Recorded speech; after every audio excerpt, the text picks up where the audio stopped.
Hello everyone, welcome to golden jacket 21। तो friends, finally आप सबको पता है कि बिहार दरोगा 1806 आपके सामने है और आपको पीटी एग्ज़ाम में स्कोर भी जो करना है 100 क्वेश्चन में। मैं पहले भी बता चुका हूँ कि भाई टारगेट 85 का रखिए आप, लेकिन इसका जो कटअप जाता है 65 से 70 के बीच में पीटी का कटअप जाता है ना। तो लेकिन टारगेट 85 का रखना है, जिसमें अभी जो आपने थंबनेल पे देखा करंट अफेयर्स का बहुत बड़ा योगदान रहता है। लगभग 15 से 20 प्रश्न आता है। और अगर मैं साइंस की बात कर लूँ तो यहाँ से 20 से 22 प्रश्न रहता है यहाँ से। तो आप देख सकते हैं, लगभग आप देखेंगे तो 40 के आसपास में 35 से 40 प्रश्न तो आप यहाँ से सॉल्व कर पा रहे हैं, और ये आपके मुट्ठी में होता है ना। जो कि बाकी हिस्ट्री, पॉलिटी, ज्योग्राफी और इकोनॉमिक्स सभी लोग पढ़ते हैं। अभी हम लोग चर्चा करेंगे, एक एक करके चर्चा करेंगे। कई सारे फ्रेंड्स का अलग अलग डाउट था, वो भी क्लियर हो जाएगा इसी वीडियो में, है ना।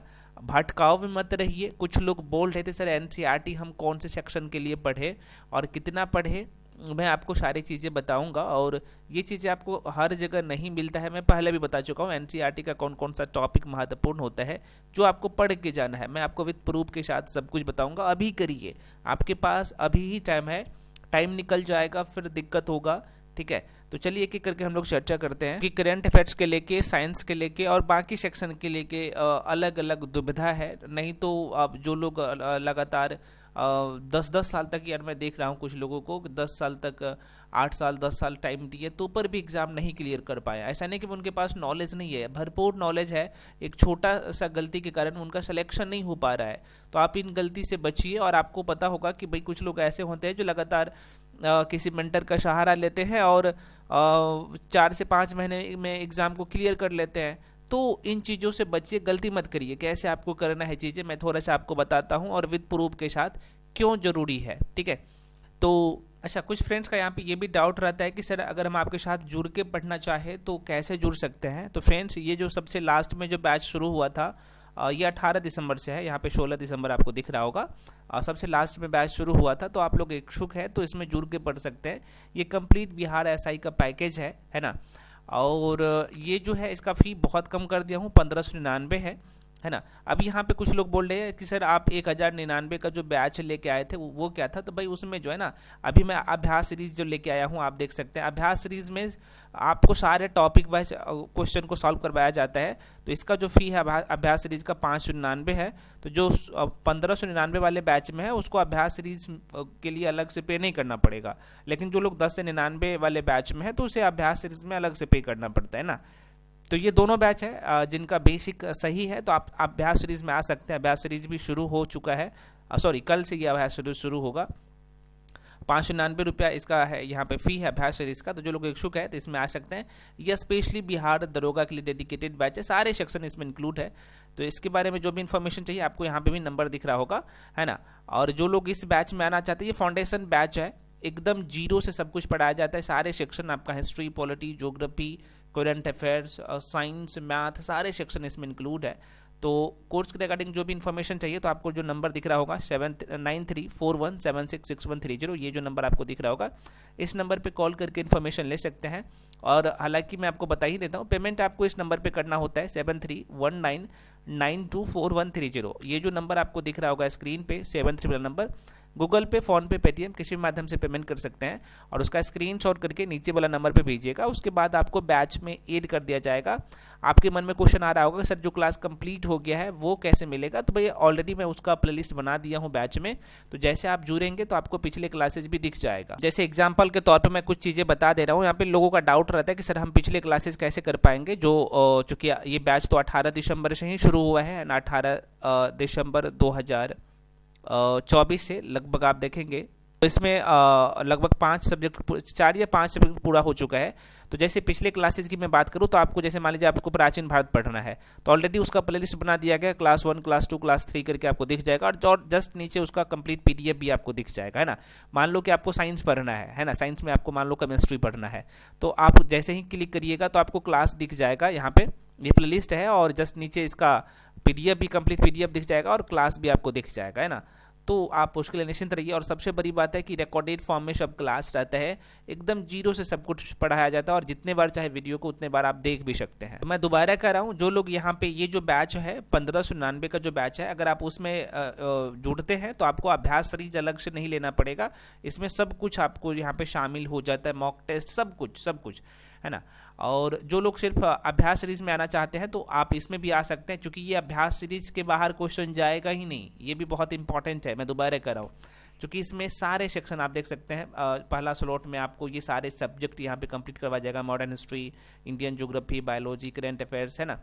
साथ में हिंदी का PYQ, यहाँ पे ancient history, Indian economy, physics, सारे सेक्शन आप देख सकते हैं एक जगह आपको मिल रहा है ना। और इसकी विशेषता भी देख लीजिए, टेलीग्राम पे भी मैं सारे इन्फॉर्मेशन दे दूंगा, है ना। और ये अभ्यास सीरीज 20 जनवरी से शुरू हो रहा है 2025 से, यानी कल से। तो जो लोग इच्छुक है इसमें भी आ सकते हैं, तो देख लीजिए, अपने हिसाब से चीज़ों को कर सकते हैं। अब हम लोग बात कर लेते हैं कि भाई आपकी जो इम्पोर्टेंट एरिया है, जो मैंने आपको बताया था करंट अफेयर्स, और 2 सेक्शन मैंने आपको अभी बताया हो ना, करंट अफेयर्स, साइंस। हालांकि मैं बाकी सेक्शन भी बता दूंगा यहीं पे, और NCERT जरूरी क्यों है, डायरेक्टली कैसे क्वेश्चन पूछे गए, मैं आपको यहाँ पे बताऊंगा। तो सबसे पहले मैं करंट अफेयर्स के लेके बता देता हूँ। करंट अफेयर्स की अगर मैं बात करूँ तो आपको पता होना चाहिए कि लगभग 15 से 20 क्वेश्चन आता है ना। अभी 1275 का एग्जाम हुआ था, है ना, फर्स्ट और सेकेंड शिफ्ट का। मैं थोड़ा सा करंट अफेयर्स दिखाता हूँ और कहाँ कहाँ से क्वेश्चन पूछे गए हैं, और ये 1520 नंबर कितना इंपॉर्टेंट है। और साइंस की मैं बात कर लूँ तो आपको पता होना चाहिए लगभग जो है 20 से 22 क्वेश्चन के आसपास में रहता है। और कितना इंपॉर्टेंट ये सेक्शन है साइंस, जैसे मैं कह रहा हूँ, तो भाई इसमें बायोलॉजी भी इंक्लूड है, फिजिक्स और केमिस्ट्री, साइंस एंड टेक, और इन्वायरमेंट का 1-2 क्वेश्चन आता है, साइंस एंड टेक का भी 1-2 क्वेश्चन रहता है, ठीक है। तो अभी हम लोग देखेंगे, उसके बाद यहाँ पे भी मैं बता दूंगा बाकी जो सेक्शन है, हिस्ट्री, पॉलिटी, है ना, ज्योग्राफी, इकोनॉमिक्स, स्टैटिस्टिक्स, जीके और स्पेशल बिहार के लिए भी चर्चा कर लेंगे। अभी मैं ये दोनों सेक्शन के लिए मैं थोड़ा सा बता देता हूँ क्यों जरूरी है, और लोग गलती करते हैं, है ना। आपको किन किन बातों को ध्यान रखना है, पहले मैं आपको क्वेश्चन पे लेके चलता हूँ, उसके बाद मैं विद प्रूफ के साथ बताता हूँ कहाँ कहाँ से क्वेश्चन आता है, जरा सा देखिए, और कैसे आपको तैयार करना है अभी से ही। पहले मैं आपको ये जो है जो एग्ज़ाम जो हुआ था, ये फर्स्ट शिफ्ट में हुआ था एग्ज़ाम, वो पेपर है 1275 बिहार दरोगा का। अब यहाँ पे एक करंट अफेयर्स देखिए, मैं थोड़ा सा आपको बताता हूँ। ये जो करंट अफेयर्स क्वेश्चन पूछा गया था कि भाई 5वां आसियाना भारत व्यापार शिखर सम्मेलन जो है आयोजित किया गया था, ये कहाँ पे। हालांकि डायरेक्टली क्वेश्चन पूछे जाते हैं, मैं आपको थोड़ा सा बताते जाता हूँ। तो ये कैसे आप क्वेश्चन को करते हैं और ये कितने पुराने हैं आपके एग्जाम से, तो मैं आपको हमेशा कहता हूँ आपके अपने एग्जाम से जो है 1 साल तक, मान लीजिए आपका एग्जाम मार्च में होने जा रहा है, मार्च 2025 में, तो आपको जो करना है मार्च 2000, हालांकि मैं कह रहा हूँ जनवरी से करिए, जनवरी 2024 के करंट अफेयर्स को आपको करना है। और मैं करवा भी रहा हूँ, आप खुद से भी कर सकते हैं, मैं बुक भी बता दूंगा, लेकिन 2 बुक अभी करिए यार, मैं दोबारा कर रहा हूँ, है ना। ये कौन कौन सा होगा अभी मैं विद प्रूफ के साथ सारी चीज़ें बताऊंगा, ठीक है। हाँ, जो लोग मेरे साथ जुड़ते हैं तो मैं जितना दूंगा उतना ही करिए, वहीं से आता है सारे क्वेश्चन। तो यहाँ पे मैं एग्जाम्पल के तौर पे मैं बता रहा हूँ कि मैं क्यों कहता हूँ करंट अफेयर्स का भी अपना एक टॉपिक होता है, और ये चीज़ें आपको कोई नहीं बताता है। आप रटते रहते हैं, स्पीडी रटते हैं, प्रतियोगिता दर्पण रटते हैं, अलग अलग मैगजीन को करते हैं। देखिए, सपोज दैट ये अक्टूबर 2024 का करंट अफेयर्स का मैं जो पढ़ा है वो है, और जो मैं आपको देता हूँ आप सबको पता होना चाहिए, और आप खुद से भी कर सकते हैं। स्पीडी के लिए भी मैं बताऊंगा कैसे आपको स्पीडी को भी करना है और कैसे चीज़ों को तैयार करना है, एक एक करके हम लोग चर्चा करेंगे। पहले एक करके हम लोग पहले चीज़ों को समझ लेते हैं। तो देखो भाई, यहाँ पे टॉपिक होता है, मैं आपको बताता हूँ कि करंट अफेयर्स में भी 12 चैप्टर होता है, 12 टॉपिक होता है, और आपके जो 15 से 20 प्रश्न रहता है ना, इसी चैप्टर से रहता है, इसके बाहर नहीं रहता है, और बहुत ज़्यादा नहीं होता है। मान लो कि अक्टूबर महीने का मैं एग्जाम्पल के तौर पर मैं बता रहा हूँ, ठीक है। तो अंतर्राष्ट्रीय घटनाक्रम का जितने भी क्वेश्चन होता है एक जगह मिलता है, वो कैसे क्वेश्चन करना होता है अभी मैं बताऊंगा। राष्ट्रीय घटनाक्रम, खेल जगत, पुरस्कार एवं सम्मान, आर्थिक परिदृश्य, वैश्विक सूचकांक, अंतरिक्ष कार्यक्रम, संयुक्त युद्धाभ्यास, नियुक्तियां, चर्चित पुस्तकें, उसके लेखक, महत्वपूर्ण दिवस, उसके थीम, योजनाएं, चर्चित व्यक्ति, विज्ञान एवं प्रौद्योगिकी और एपेन पोर्टल। यहाँ से बहुत ज़्यादा क्वेश्चन, लगभग 3 से 4 क्वेश्चन रहता है, ठीक है। अभी जो मैं आपको दिखाता हूँ, देखिए कहाँ कहाँ से, इसी टॉपिक से। हालांकि मैं जो आपको देता हूँ तो ये डिटेल में चीज़ों को करता हूँ। मान लो सपोज दैट आप जो अंतर्राष्ट्रीय घटनाक्रम का जो करंट अफेयर्स करते हैं, तो आपको एक जगह करवा देता हूँ, देख सकते हैं, है ना। एक जगह मंथली बैच में देता हूँ, और आप खुद से भी कर सकते हैं। आपको कैसे नोट्स बनाना है अभी मैं दिखा दूंगा, क्योंकि ये वीडियो लाने का मेरा एक ही मकसद है, आप लोग इस बार गलती ना करें, है ना। जैसे राष्ट्रीय घटनाक्रम का जितने भी क्वेश्चन है, आपको बहुत ज़्यादा नहीं क्वेश्चन रहता है, 1 महीना का लगभग जो है 10 से 12 क्वेश्चन बनेगा, है ना। और यार इतना ही करना होता है, मैं सही कह रहा हूँ, और यहीं से क्वेश्चन भी आता है। मैं बहुत प्रूफ के साथ तो सब कुछ सतर्पी बीपीएससी में भी दिखाया हूँ ना, गला फाड़ फाड़ के मैं कहता हूँ कि भाई यहीं से क्वेश्चन आता है। तो भाई देखो इतना ही क्वेश्चन था। जैसे पुरस्कार एवं सम्मान से अक्टूबर महीने का जो इंपॉर्टेंट था, इंपॉर्टेंट का वहीं से क्वेश्चन आता है। तो आप देख सकते हैं भाई लगभग 10-12 क्वेश्चन ही रहेगा, आप देख सकते हैं। हो गया खेल परिदृश्य का जो क्वेश्चन आपको दिखेंगे, देखेंगे आप, तो देखो भाई यहाँ से हालांकि कुछ चीज़ें डिटेल में चर्चा करना होता है और एग्जाम में आता है ना, कोई भी लाइन उठा के पूछा जा सकता है। तो यहाँ पे आप देख सकते हैं खत्म, जो इंपॉर्टेंट अपॉइंटमेंट था, नियुक्तियाँ था, तो आप देख सकते हैं। तो अभी जो मैं आपको क्वेश्चन दिखा रहा हूँ सब कहाँ कहाँ से आता है और कैसे एग्जामिनर क्वेश्चन पूछते हैं, जरा सा देखिए। और आपको चीज़ों को तैयार करना है। आप जैसे ही क्वेश्चन को आप देखेंगे तो आपके मन में ये आ रहा होगा कि मतलब कि जो इम्पोर्टेंट जो सम्मेलन है ना, जो महत्वपूर्ण शिखर सम्मेलन है, वहाँ से क्वेश्चन आया है। हाँ बिल्कुल। मैं सीधे तौर पे आपको लेके आऊँ तो यहाँ पे आप देख सकते हैं इस चैप्टर में आप जैसे जाएंगे अंतरिक्ष कार्यक्रम और संयुक्त अभ्यास, तो जो अंतरिक्ष कार्यक्रम होता है और इम्पोर्टेंट जो सम्मेलन होता है, कि आपके माइंड में चीज़ें छपा रहेगा जब आप चीज़ों को करेंगे टॉपिक वाइज। तो मैं क्यों कहता हूँ यार, है ना। अब एक और अगले मैं कुछ क्वेश्चन और करवाता हूँ करंट अफेयर्स का, आप जरा सा देखिए कहाँ कहाँ से। देखो यहाँ पे आप देख सकते हैं आपके सामने जो क्वेश्चन है कि भाई ये क्वेश्चन पूछा गया था, और ध्यान रहे क्वेश्चन भाई आपके एग्ज़ाम जब होता है ना, मान लीजिए मार्च 2025 में आपका एग्ज़ाम है, तो आपके एग्ज़ाम से पीछे जो है आपको 1 साल का ही पूरा करना है, और यहीं से सारे क्वेश्चन आ जाता है करंट अफेयर्स का। लोग तैयार नहीं कर पाते सही से, है ना। देखिए ये जो क्वेश्चन पूछा गया था, किस केंद्रीय मंत्रालय ने जो है ई-सार्स मोबाइल एप्लीकेशन लॉन्च किया है। तो कैसे आप यहाँ पे चीज़ों करेंगे, तो भाई अब आप यहाँ पे देखेंगे तो ए-पेन पोर्टल का एक टॉपिक ही है ना, मंथली वाइज, और आप पूरा करेंगे, और 1 महीना में जो है लगभग 3 से 4 ही होता है, ज़्यादा से ज़्यादा 5 होते हैं, और यार ये नहीं कर पाते हैं, है ना। और देखो यहीं से क्वेश्चन भी आता है, ये टॉपिक था, है ना। कुछ क्वेश्चन और मैं लेके दिखाता हूँ, आप लोग देख लीजिए। ये क्वेश्चन था जो कि आप देख सकते हैं खेल एवं पुरस्कार का जो क्वेश्चन रहता है, टॉपिक रहता है, आप देख सकते हैं हाल ही में पदक जीतने वाले रुद्राक्ष पाटिल संबंध किस खेल से है। आप देख सकते हैं यहाँ पे एक चैप्टर ही है खेल जगत का, और यहीं से क्वेश्चन आया है डायरेक्टली इस टॉपिक से। उसके बाद अगला क्वेश्चन और देखिए करंट अफेयर्स का, कुमार पोस्ट सियाचिन में जो तैनात होने वाली पहली जो है महिला अधिकारी बनाए गए थे, ये कहाँ से करना होता, तो जो चर्चित व्यक्ति होता है ना, यहाँ पे आप देखेंगे, और यहीं से क्वेश्चन आया था इसी टॉपिक से। अगला क्वेश्चन देखिए यहाँ पे, हालांकि ये इकोनॉमिक का क्वेश्चन है, लेकिन ये भी आपका करंट अफेयर्स में ही कवर होता है, और करंट अफेयर्स से जोड़ के पूछा गया था। मानव विकास सूचकांक प्रकाशित करता है, और चूंकि ये जो सूचकांक प्रत्येक साल भी प्रकाशित होता है, तो भाई आप इसके बारे में तो करंट अफेयर्स का डेटा पढ़ते ही हैं, साथ में आपका बेसिक भी तैयार हो जाता है। आप देख सकते हैं ये जो आप देख सकते हैं चैप्टर का ही नाम है आर्थिक परिदृश्य। यहाँ पे इकोनॉमिक से संबंधित जो भी क्वेश्चन इंपॉर्टेंट होता है वही कवर हो रहता है वहाँ पे। और वैश्विक सूचकांक आप देख सकते हैं डायरेक्टली क्वेश्चन आया है ना, आता है, उसके बाहर नहीं आता है।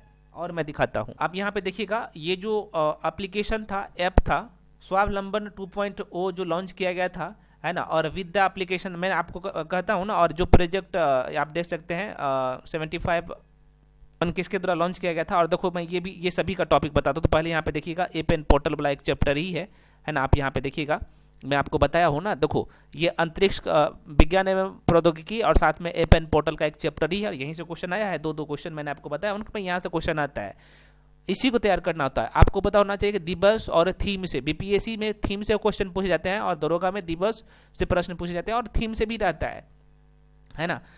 तो आप देख सकते हैं इसके बाहर क्वेश्चन है ही नहीं। ये भी क्वेश्चन आप देख सकते हैं, और मोटो जीपी भारत रेस जो है 2023 प्रश्न पूछा गया था, और ये कहाँ से आप बनाएंगे, तो ये चैप्टर ही है, आप सबको पता है कि राष्ट्रीय घटनाक्रम, और यहीं से खेल जगत से भी हालांकि ये क्वेश्चन सॉल्व कर सकते हैं, लेकिन चूंकि जो चीज़ें न्यूज में रहता है तो वो राष्ट्रीय घटनाक्रम वाला जो सेक्शन होता है वहाँ पे भी रहेगा, और यहाँ पे भी रहता है। ये साइंस एंड टेक का क्वेश्चन है करंट अफेयर्स का, आप देख सकते हैं। तो मेरे कहने का मतलब आप यहाँ पे ये भी देख सकते हैं, ये सारे क्वेश्चन उसके बाहर नहीं था। मैं दोबारा कह रहा हूँ, जो मैं नोट्स दिया था उसके बाहर नहीं था, और आगे भी नहीं रहेगा, आप खुद से भी तैयार कर सकते हैं। अब आपके मन में क्वेश्चन आएगा, सर हमें इसे तैयार कैसे करना है, तो आपके पास 2 ऑप्शन है। अगर आप किसी मेंटर का सहारा ले रहे हैं तो ध्यान रहे कि भाई आप मेंटर जो आपको पढ़ा रहे हैं तो टॉपिक वाइज कंप्लीट करवा रहे हैं, या फिर कुछ चीज़ें देके रटवा रहे हैं। अगर सिर्फ कुछ चीज़ें रट रहे हैं तो भाई एग्जाम नहीं निकलने वाला है, मैं लिख के देता हूँ, ठीक है, नहीं निकलेगा। हाँ, आपको सारी चीज़ें पढ़ना पड़ेगा, और आपके सारे टॉपिक कंप्लीट करना पड़ेगा, है ना। तो मेंटर के साथ पढ़ रहे हैं तो मैं आपको बता दिया, उसका नोट्स देख लीजिए, सही है। और जो बुक मार्केट में है, बुक में आपको 2 बुक, प्रतियोगिता दर्पण, पीडी प्रतियोगिता दर्पण प्लस जो है आपको करना है कौन सा, तो एसपीडी करना है। एसपीडी भी मैं बता दिया हूँ, अगर आप खुद से करना चाहें तो कैसे करना है मैं थोड़ा सा बता देता हूँ। तो आप ये प्रतियोगिता दर्पण जो आप करते हैं ना, तो उसमें भी सारा टॉपिक तो मिल जाएगा, मैं जो टॉपिक मैं बताया हूँ यहाँ पे प्रतियोगिता दर्पण में भी ये टॉपिक मिल जाएगा, लेकिन वहाँ पे सारे क्वेश्चन का कंपाइलेशन नहीं मिलेगा, सारे क्वेश्चन नहीं मिलेगा वहाँ पे। एक महीना में देखा जाए अगर करिएगा मंथली वाइज तो लगभग अंतर्राष्ट्रीय घटनाक्रम का 6 से 7 ही क्वेश्चन रहता है, लेकिन उससे काम नहीं चलता है, आपको लगभग 15-16 क्वेश्चन उस मंथ में करना होता है, अंतर्राष्ट्रीय का, राष्ट्रीय का, इस तरीके से अलग अलग क्वेश्चन रहता है, मैंने जो आपको बताया। तो अलग अलग मैगजीन का सहारा लेना पड़ेगा। उसके लिए क्या कर सकते हैं, तो इसके लिए आपके पास यहाँ पे जो ऑप्शन है, एक तो प्रतियोगिता दर्पण और दूसरा जो है यहाँ पे एसपीडी का मैं थोड़ा सा बता देता हूँ। एसपीडी जाहिर सी बात है करना पड़ेगा खुद से, कैसे करना है मैं थोड़ा सा बताता हूँ। तो यहाँ पे देखिएगा ना, एसपीडी का लास्ट में जो है वन लाइनर वाला सेक्शन रहता है, मैं दोबारा कह रहा हूँ वन लाइनर वाला सेक्शन रहता है, आपको उसे करना है, ठीक है। तो प्रतियोगिता दर्पण टॉपिक वाइज करेंगे और एसपीडी का आप क्या करिएगा, जब आप पढ़ेंगे अब तो 2024 से शुरू करिएगा, 2024 से। हालांकि मैं ये थोड़ा सा बता देता हूँ कैसे करना है, या ना बिगिनर रहता है ना भाई, नहीं पता चलता उसको, तो इन चीज़ों से बचना है, गलती से बचना है। गलती करिएगा तो फिर आपके हाथ से ये निकल जाएगा, तो फिर आपको पता लगेगा, है ना। देखो ये जनवरी से शुरू कर लेना है, और ये रहता कहाँ पे है, एसपीडी को खोलिएगा ना तो यहाँ पे आपको दिख जाएगा करंट अफेयर्स और प्रश्नोत्तर संग्रह, ये वन लाइनर रहता है, ठीक है। और यहाँ पे डेट बाय रहता है करंट अफेयर्स दिया हुआ, ठीक है। और यहाँ पे हालांकि वन लाइनर रहता है, तो आप क्या करिए प्रतियोगिता दर्पण को डीप में पढ़े रहिएगा, और यहाँ पे आप मंथली बैच चूंकि रहता है, चूंकि ये तो रहता है मंथली बैच, ये भी आता है, लेकिन ये पूरे साल भर का रहता है, लेकिन प्रतियोगिता दर्पण में ये सिर्फ 1 महीना का ही रहता है, ठीक है। तो जो चैप्टर आपने प्रतियोगिता दर्पण से कंप्लीट किया है, या फिर प्रतियोगिता दर्पण जिस मंथ को आप कंप्लीट कर रहे हैं, सेम मंथ को जाके आपको क्या कर लेना है भाई, यहाँ से एसपीडी पब्लिकेशन का जो करंट अफेयर्स है उसका वन लाइनर कर लेना है। और एक बार नहीं, लगातार जो है रिवीजन करना है, बहुत ज़्यादा नहीं होता है, लगभग आप देखेंगे, मैं मान के चलता हूँ ये सपोज दैट ये जो है 1 दिसंबर 2023 से शुरू है, तो देखिएगा क्या कितने पेज में रहता है, लगभग 3 से 4 पेज में ही रहता है। मैं दोबारा कर रहा हूँ, ये 3 से 4 पेज में रहता है, और वो पूरे 1 मंथ का हो जाता है। और यहाँ पे देखिएगा एकदम लाइन बाय लाइन रहता है, तो डिटेल आप कहाँ से कर लेंगे, प्रतियोगिता दर्पण से। और रिवीजन के लिए यहाँ पे आप देख सकते हैं इसको करना है, क्योंकि कुछ चीज़ें यहाँ पे मिलेगा तो वहाँ पे नहीं मिलेगा, मतलब कि प्रतियोगिता दर्पण में मिलेगा तो हो सकता है कि यहाँ पे ना रहे, या फिर ये कुछ चीज़ें यहाँ पे रहे। तो और ध्यान रहे, यहाँ पे सारे चीज़ें नहीं पढ़ना होता है, मैं आपको पहले भी बता चुका हूँ, इसका एक वीडियो सेपरेट बना चुका हूँ पहले भी, ये गलती मत करिएगा, ठीक है। हाँ, जो लोग मेरे साथ पढ़ रहे हैं, जो लोग मेरे साथ ऑलरेडी जुड़ के पढ़ रहे हैं, तो भाई आपको जो करंट अफेयर्स की मैं बात करूँ तो ये मैं आपको देता हूँ प्रतियोगिता दर्पण प्लस इसमें जो है परीक्षा मंथन का भी रहता है, अलग अलग मैगजीन का कंपैरिजन रहता है, अलग अलग न्यूज़पेपर का कंपैरिजन होता है, और साथ में आपको एसपीडी को रिवीजन करना है, वो करना होता है, सबको करना होता है, क्योंकि जो चीज़ें वहाँ पे दिखेगा मेरे नोट्स में वही चीज़ें आपको एसपीडी में भी दिखेगा। तो मैं क्या करता हूँ, चूँकि मेरे नोट्स में क्या है कि भाई डिटेल में रहता है, देख सकते हैं आपको सारी चीज़ें। मान लीजिए आप देखेंगे सपोज दैट यहाँ पे मैं आदिवासी दिवस के बारे में ही बताया हूँ, तो भाई कब मनाया जाता है, उसका थीम क्या था, ये सारी चीज़ें मैं डिटेल में चर्चा करता हूँ। लेकिन वन लाइनर मैगजीन में सिर्फ एक लाइन में दिया रहता है सारी चीज़ें, तो वहाँ पे समस्या आपको हो सकता है, ठीक है। यहाँ पे हालांकि जो मैं आपको एग्जांपल के तौर पे ही बता रहा हूँ, जैसे हाल ही में नौवां महिला T20 विश्व कप 2024 जो आयोजित किया गया था, तो भाई इसके बारे में मैं आपको डिटेल में बताऊँ, लेकिन वन लाइनर मैगजीन में क्या है कि सिर्फ एक लाइन में आपको सारी चीज़ें बता देता, तो जो कि आपके माइंड में नहीं रह पाता है। समझ में आ गया? मैं दोबारा करो, प्रतियोगिता करंट अफेयर्स के लिए जो आप 20 नंबर मुट्ठी में करना चाहते हो, तो एक तो पीडी करिए, अभी से करना शुरू कर दीजिए, नहीं किया है तो, है ना। साथ में वन लाइनर एक मैगजीन पर करिए, जिसमें सबसे जो बेस्ट है वो है स्पीडी, मैं कई बार बता चुका हूँ, वो करना पड़ेगा। इतना करिए यार, आपके मुट्ठी में होगा। अब आप बढ़ जाते हैं साइंस के लेके, बहुत सारे लोगों के मन में डाउट है। मैं आपको क्यों सजेस्ट करता हूं कि भाई साइंस में आपको एनसीईआरटी करना ही करना है, मैं दोबारा कह रहा हूं, साइंस में क्यों कह रहा हूं कि आपको एनसीईआरटी करना ही है, तो इसलिए मैं कह रहा हूं क्योंकि एनसीईआरटी से डायरेक्टली क्वेश्चन आता है, उसके बाहर क्वेश्चन जाता ही नहीं है। मैं आपको एग्जाम्पल के तौर पर कुछ चैप्टर बता रहा हूँ, और जब आप एनसीईआरटी करेंगे तो 6ठी से लेकर 10वीं तक का ही करना है, उसके बाद नहीं करना होता है। और एनसीईआरटी में अलग अलग सेक्शन होता है, मैं दोबारा कह रहा हूँ, देखिए आपको सारे क्वेश्चन यहाँ पे दिखेगा, है ना। तो भाई आपको क्या करना है, यहाँ पे थ्योरी कर लेना है ना, और साथ में ऑब्जेक्टिव लगा लेना है, आपके मुट्ठी में होगा साइंस। और कुछ लोग जो बोल रहे थे सर साइंस हमको समझ में नहीं आता, देखो कैसे समझ में आएगा साइंस, है ना। मैं नोट्स भी दिखाऊंगा और क्यों आपको साइंस अच्छे से करना चाहिए मैं दिखाता हूँ। देखो भाई, ये आपको मैं बता दूँ, ये तो सबको पता होगा, आप लोग एनसीईआरटी कर रहे होंगे, तो देखो ये 6ठी क्लास की एनसीईआरटी है। मैं दिखा देता हूँ, थोड़ा सा मैं कलर चेंज कर लेता हूँ, है ना, एक मिनट जस्ट वेट। देखिएगा, चीज़ों को समझिए। ये 6ठी क्लास की एनसीईआरटी है। इसमें मैं आपको बताता हूँ फिजिक्स, केमिस्ट्री और बायो तीनों रहता है ना, तीनों इसमें इंक्लूड होता है। तो आपको 6ठी, 7वीं, 8वीं, 9वीं, 10वीं यहाँ पे करना है। ये सब एनसीईआरटी 5 एनसीईआरटी करना है, बहुत ज़्यादा नहीं होता, बहुत कम ही होता है, करिएगा। और मैक्सिमम क्वेश्चन जो आता है ना, आप देखेंगे तो 8वीं का, 9वीं का, हालांकि 6ठी का भी 1-2 क्वेश्चन रहता है। सपोज दैट यहाँ पे अगर आप चैप्टर पढ़ेंगे, यहाँ पे आप देखेंगे तो चैप्टर का नाम ही, ये पहला चैप्टर है भोजन के घटक। और सबसे बड़ी बात है कि इसमें आपको व्याख्या भी मिलेगा, डायग्राम भी आपको दिख जाएगा, ठीक है, और यहाँ पर डायग्रामिकली समझाया गया है। और इसके बाद जो है लास्ट में आपको दिखा जाए तो भाई उसका ऑब्जेक्टिव भी दिया रहता है, ठीक है। तो ये तो आप तो खुद से भी चाहे तो कर सकते हैं। आप कहेगा सर एनसीईआरटी बुक में मिलेगा, भाई एनसीईआरटी बुक में सारी चीज़ें नहीं मिलेगा, और इसके बाहर क्वेश्चन जाता ही नहीं है। और आप सबको पता है कि विटामिन से डायरेक्टली क्वेश्चन आता है। और अगर किसी आप गाइड बुक को पढ़ते हैं तो वहाँ पे क्या रहता है, मैं थोड़ा सा आपको बता देता हूँ। और नोट्स में मैं अपने नोट्स के लेके भी कुछ लोग बोल देते सर, देखो यहाँ पे एक चैप्टर हम लोगों का है डाइजेस्टिव सिस्टम। और डाइजेस्टिव सिस्टम, हालांकि जो रियली में मैं बात करूँ तो ये शुरू होना चाहिए पोषक तत्व से, है ना, जो पोषक तत्व है, न्यूट्रिशन जो चैप्टर है वहाँ से, और एकदम डिटेल में इसे करना होता है। आप देख सकते हैं, हालांकि जो मैं पढ़ाया हूँ आप लोगों को, ये नोट्स जो दिया हूँ, तो इसलिए मैं कह रहा हूँ कि मेरे नोट से बाहर क्वेश्चन नहीं रहता। इसमें एनसीईआरटी भी रहता है, एनसीईआरटी का कंपाइलेशन होता है, साथ में स्टैंडर्ड बुक का भी इसमें कंपाइलेशन होता है। जो चीज़ें एनसीईआरटी में मिसिंग होता है तो वहाँ पे मेंशन किया गया है ना। तो लंबे समय का मेहनत है। आप देख सकते हैं यहाँ पे जैसे प्रोटीन के बारे में जो मैं पढ़ाया हूँ, तो यहाँ पे भी डायग्राम लिख दिया हूँ, और जो जो फैक्ट है एग्जाम के लिए वो सारे लिख दिया हूँ डिटेल में। और एग्जाम टाइम में आपको रिवीजन भी करना होता है, आपके शॉर्ट नोट्स भी होना चाहिए, है ना। जैसे विटामिन के बारे में आप देख सकते हैं, बहुत कायदे से मैं पढ़ाया हूँ। ये चीज़ें आपको 6ठी क्लास में की एनसीईआरटी में भी दिख जाएगा। अभी मैं आपको दिखाया हूँ ना भाई विटामिन सब के बारे में, और ये सारे क्वेश्चन भी आपको यहाँ पे दिख जाएगा, ठीक है। तो ये है, तो एनसीईआरटी जरूरी है। मैं आपको चीज़ें बता दिया हूँ क्यों जरूरी है, क्योंकि इसके बाहर क्वेश्चन रहता भी नहीं है। अगर बिलीव नहीं है तो आप जाके देख सकते हैं। तो दोबारा सुन लीजिए, अगर आप किसी मेंटर से नहीं पढ़ रहे हैं तो आप क्या करिए, आप 6ठी से लेकर 10वीं तक एनसीईआरटी को करिए। मैं कह रहा हूँ अगर अच्छे स्कोर करना है, चूँकि आपको पीटी मेंस निकालना है, और दरोगा वैसा ही नहीं बन जाता है, मेहनत करना पड़ता है ना। हाँ, किसी मेंटर का सहारा लेते हैं तो मेंटर क्या करते हैं, जो आपकी नोट्स वाला काम है या फिर एनसीईआरटी का जो चीज़ें है, तो आपको गंगा उपचना नहीं पड़ता, एक जगह करके दे देता है, बस यही फ़र्क होता है, ठीक है। तो ये है, तो एनसीईआरटी का ऑब्जेक्टिव भी आपको करना है, जरूरी है। और ऑब्जेक्टिव से ही तो सारे क्वेश्चन बन जाते हैं आपके, लेकिन थ्योरी पढ़ना जरूरी हो जाता है, ठीक है। तो जो लोग खुद से पढ़ रहे हैं, मैं आपको बता देता हूँ, एनसीईआरटी कर लीजिए। अगर समझ में नहीं आता तो यार किसी मेंटर का सहारा ले लीजिए, अच्छा रहेगा, है ना। तो आप क्या करिए, एनसीईआरटी और साथ में एक बुक को करना है। बुक में आपको लुसेंट को ही करना है, लुसेंट के अलावा कुछ नहीं करना है। लुसेंट के लिए अलग, साइंस के लिए अलग से बुक नहीं लेना है। स्पेशल जो सामान्य ज्ञान की बुक आती है लुसेंट का, वो नहीं करना है। अगर एनसीईआरटी कर रहे हैं तो 6ठी से 10वीं वो करिए।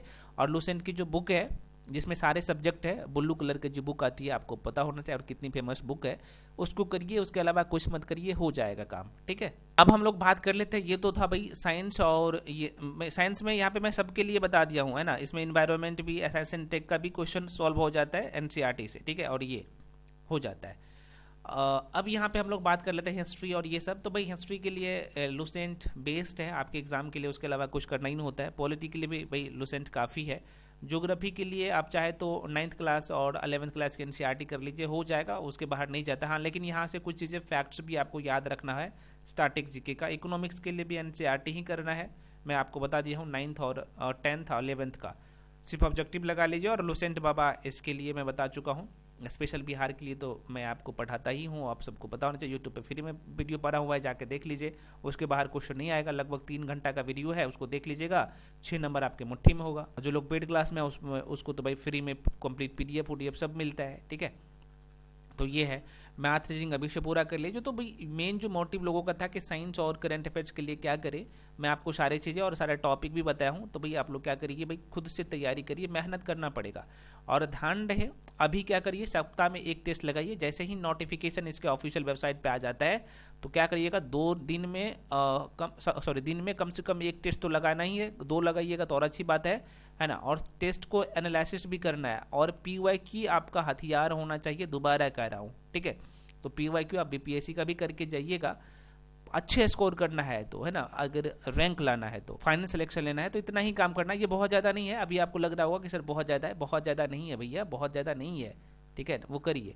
अगर खुद से समझ में नहीं आता है तो मेंटर का सहारा ले सकते हैं। सभी लोग तो बता देते हैं कि लूसेंट पढ़िए, लेकिन लूसेंट पढ़ा कैसे जाए, कैसे याद रखना है, सबसे बड़ी बात होता है याद।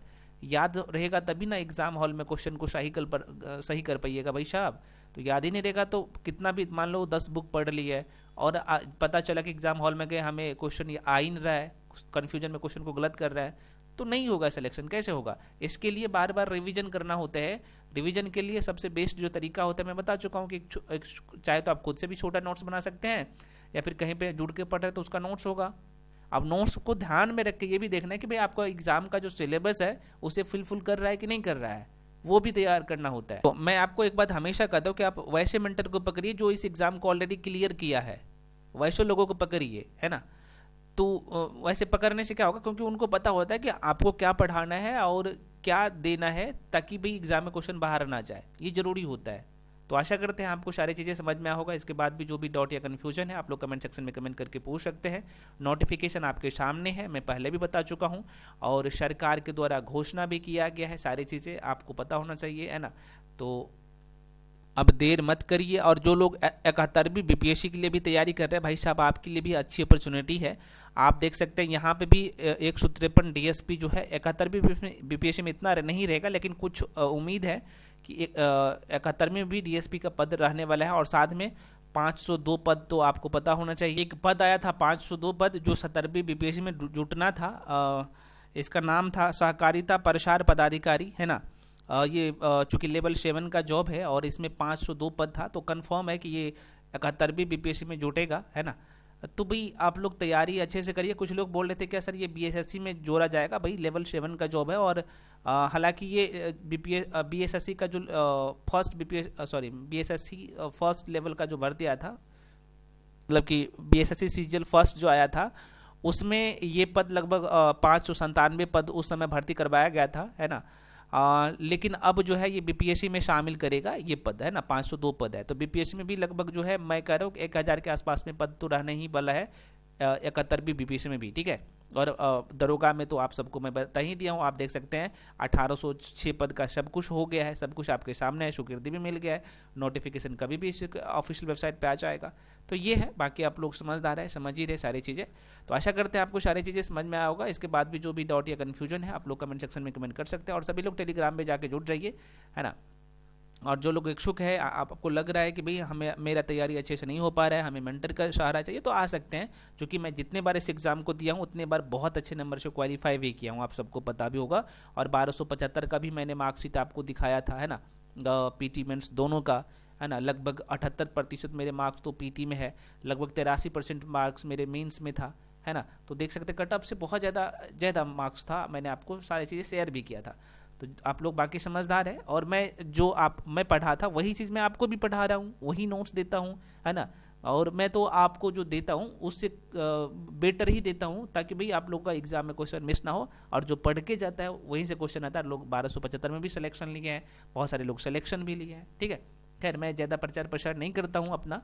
खैर आगे बढ़ते हैं और चीज़ों को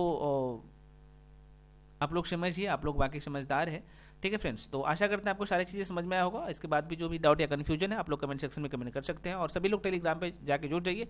जो भी अपडेट होता है सबसे पहले मैं टेलीग्राम पे ही जाके अपडेट करता हूँ, जो भी नोट्स मैं आप लोगों के बीच में प्रोवाइड कर देता हूँ, तो वो सब टेलीग्राम पर भी मैं आप लोगों के बीच में देता हूँ, है ना। तो मिलते हैं अगले वीडियो में, तब तक के लिए जय हिंद।